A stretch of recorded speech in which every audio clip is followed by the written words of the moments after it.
All right, so it's time to have the bird flu conversation again. It seems like bird flu is back in the news in Texas. We talked a little bit about Disease X before, the idea of pandemics, pathogens. It's sort of inevitable, right? Pandemics happen, and we kind of talked about all that, how often pandemics happen.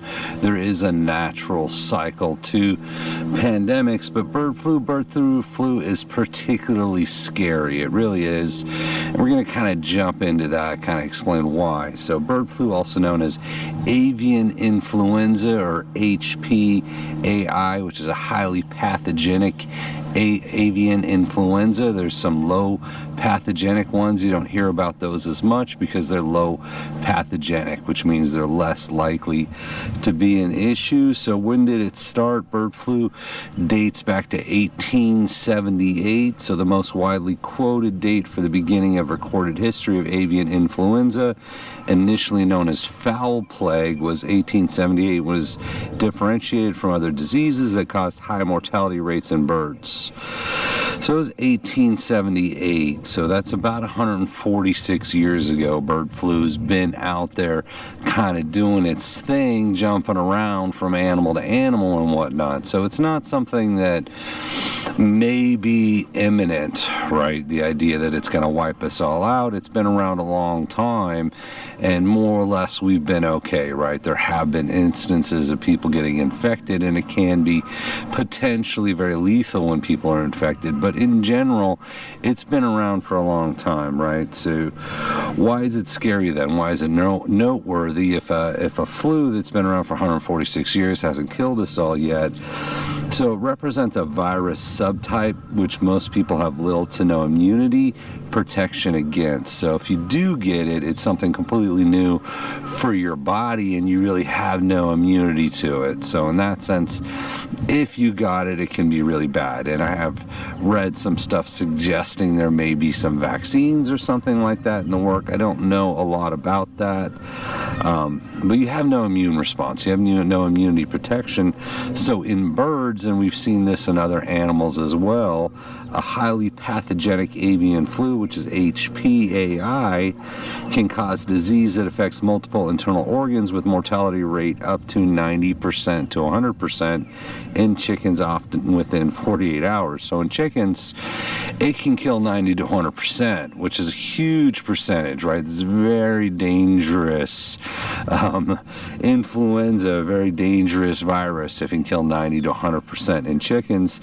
And we've seen those kind of numbers in other animals. So that is generally why it's scary, because if it did jump, it's very zoonotic. It likes to move around between animals a lot. If it did reach a mutated stage where it could jump from person to person, you might expect those kind of numbers, which would be devastating, right? And we'll kind of jump into that a little bit later on, but the idea, if it did spread from person to person, if it had that gain of function naturally, or we'll say artificial gain of function, it could be incredibly devastating, right? And it's been around a long time, it's been jumping around a long time. So just to give you a sense of scale, I found in 2022, and this number was hard to verify, there's a lot of numbers out there, looks like we slaughtered 86 million chickens to stop the spread of bird flu. So they take it very seriously. Whenever you hear bird flu, when a chicken gets sick, they don't mess around, right? You're talking slaughtering 86 million birds.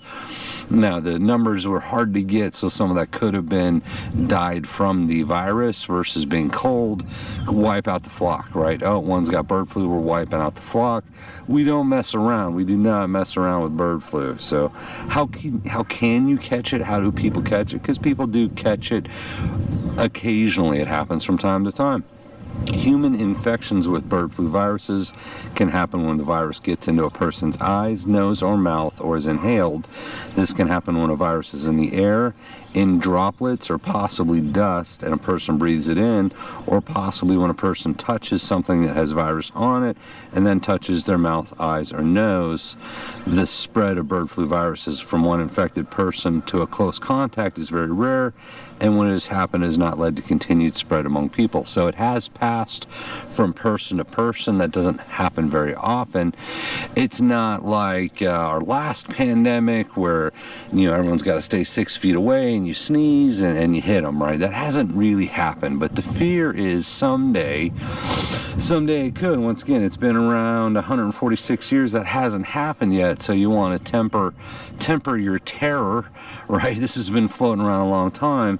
It hasn't mutated to that point, but that's the fear, that's the concern, that's the thought, is someday if it did, if you're looking at 80-90% passing from person to person, that would be any kind of pandemic, outbreak, carriers movie you've ever seen is what we'd be living through. It's everything people were afraid the last pandemic is what you would see. So there's two basic types, right? Two basic types of avian influenza, divided into two types based on pathogenicity.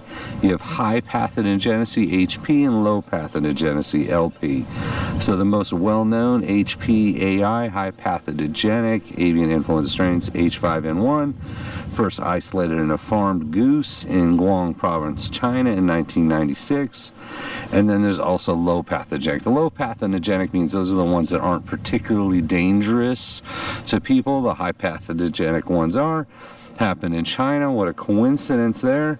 So the H is the hemoglobin, and the N is the neuraminidase. So I'm going to mess that up, and I apologize. I'm not that kind of doctor. Influenza A viruses are divided into subclasses based on two proteins on the surface of the virus, hemoglobin and neuraminidase. There are 18 different types of hemoglobin subtypes and 11 different types of neuraminidase. So that's the H could be 1 through 18, and the N could be 1 through 11. So H1, N11, H2, N5, right? You see those numbers thrown around. So H1 through H18, N1 through N11. So there's 6 main HA subtypes of bird flu that have infected people. So those are the ones we're actually worried about, which is H3, H5, H6, H7, H9, and H10. Among those, H5N1 and H7N9 have caused the majority of infections in people. So those are really the ones you got to worry about. But if you're curious what the numbers meant, it could be H1 through 18, N1 through 11, right? Either way, they're all bad, but some of them are worse than others, right? It's the HP, the highly pathogenic ones are the bad ones. So one thing to know, and I may have already alluded to this, is it is mutating, right? It's constantly mutating. So CDC has compared the properties of contemporary H5N1 bird flu viruses to past H5N1 bird flu viruses, found that contemporary bird flu viruses detected in the U.S. between 2021 and 2022 are different from earlier strains. So it is constantly mutating, and that's the concern, and that's what viruses do, right? They're constantly mutating in that they infect one animal and they're going to maybe pick up properties or interact with other viruses or pathogens or whatever it is in that animal, and then it's going to mutate and keep moving. And that's essentially what we're saying with bird flu, is it's constantly mutating, it's recombining, right? That's what viruses are trying to become more contagious. They like doing that. So it's zoonotic. It loves to jump around. So I did a little bit, sort of a timeline in terms of the animals that have been infected with bird flu. So you've got goats and cattle in the United States, turkey farms in the United States. Infections in mammals have been detected in sea lions in Peru and Chile, sea elephants in Argentina, foxes in Canada, France, and other countries, swans and seals in the UK, wild foxes in Estonia. Occasionally infects mammals that eat the presumably infected birds, right? So you have wild and feral animals such as foxes, seals, stray or domestic animals such as cats and dogs, zoo animals such as tigers and leopards. At least 8 U.S. states have detected HPAI H5 virus in fox kits, 2 bobcats in Wisconsin, coyote pup in Michigan, raccoons in Washington, skunks in Idaho and Canada, mink in Canada. Other animals have been tested include foxes, otters, a lynx, a polecat, and a badger. In Europe, raccoon dogs and foxes in Japan. You had mink farm in Spain. So in November, December 2022, H5N1 virus infections reported in bears in Alaska, Nebraska, and Montana.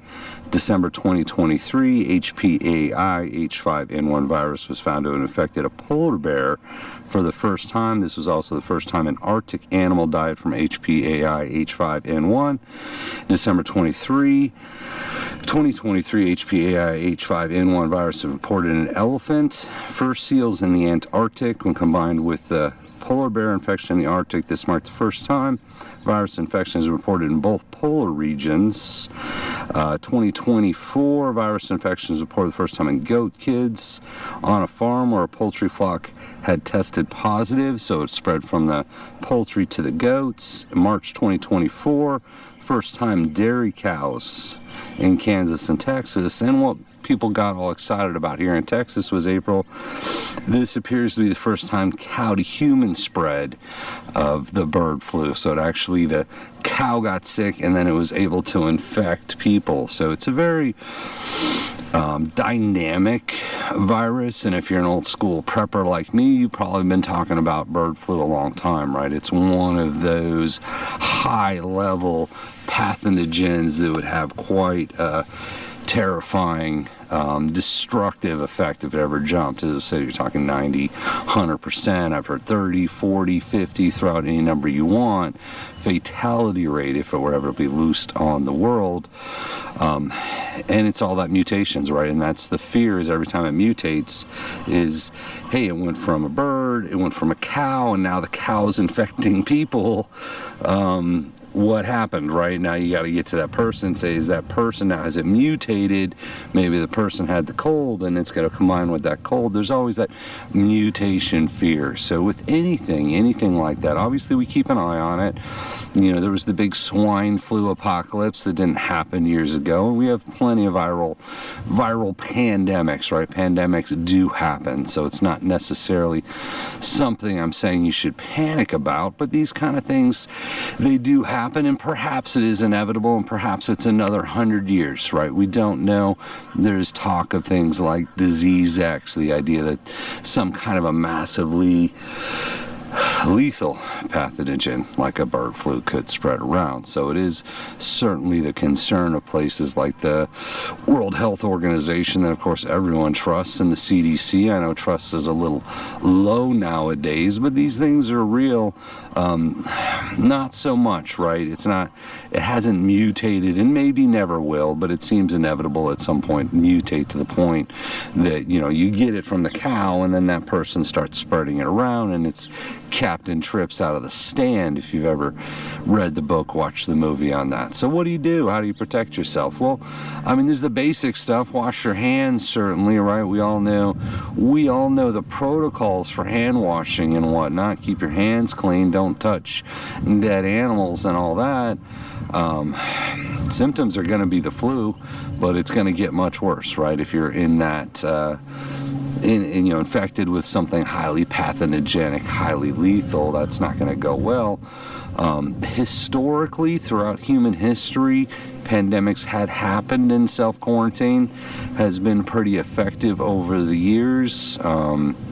If something like that did happen and did spread, you'd know, right? I mean, if we have something moving around the population that's even 50%, 30%, 50%, 80%, 90% lethal, you would know, right? It would be hard to hide that level of destruction. At that point, self-quarantine is probably your best option. Your only option, realistically, is stay away from people. I try to do that anyway, but I mean, in order to do that effectively, some basic preps aren't a bad idea, like having extra food around, having extra water around, maybe some self-defense preps, medical supplies, kind of basic stuff you might need to break away from society and be a little self-sufficient as much as you can. especially for something like that. As I said, I have read some things that suggest that they're working on a vaccine. I don't know a lot about that. Hopefully, if it ever happened, they might have something. I don't really know. I know we're in weird territory talking about pandemics, just because everything that's happened over the last couple years is sort of hard to get your head around, right? But they can be real, right? So in Texas, there was the big panic that, hey, there was bird flu spread to cows, and that spread to humans, and the world has to stop, and the government has to get involved, and all that stuff. So it doesn't seem like we're at that point, and said maybe we'll never get there. You just don't know. But it is worth, in as much as you can and live a regular life and a happy life, is keep an eye on it. Just be aware of what's going on, and certainly be prepared if you had to break away from society a little bit, get a little distance in there. It could go a long way if something like that happened. So, as always, thank you for watching, and we appreciate you.